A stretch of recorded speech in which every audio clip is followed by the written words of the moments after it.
when I went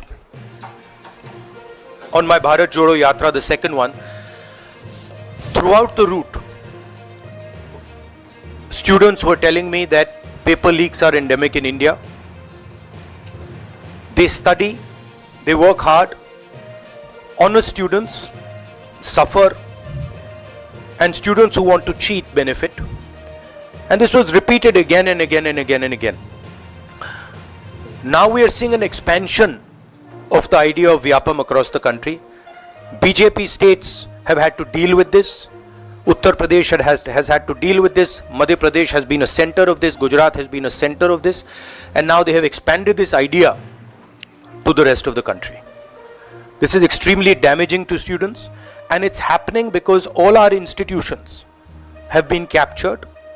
Our vice chancellors are placed not based on merit, but because they belong to a particular organization. And this organization and the BJP have penetrated our education system and destroyed it.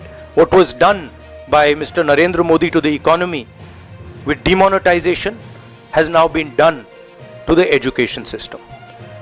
Youngsters, I want you to know that the reason this is happening and the reason you're suffering is because an independent, objective education system has been demolished, and it is being replaced by an education system that is captured by the BJP, captured by their parent organization. And until this capture is released, you are going to suffer. You're going to see cancellations of your exams. You're going to see paper leaks again and again and again. One paper has been cancelled. We don't know what is going to happen to NEET, but whatever happens, it should not be done in a arbitrary fashion. The rules that apply to one paper should apply to another paper. And it is very important that the people who are guilty here are brought to book and they are punished. Thank you. Clown times YouTube channel की खबरों को आगे भी देखने के लिए channel को like करें, सब्सक्राइब करें, बेल आइकन को प्रेस जरूर करें। क्लाउन टाइम्स की खबरों को फेसबुक पेज पर देखने के लिए पेज को लाइक जरूर करें।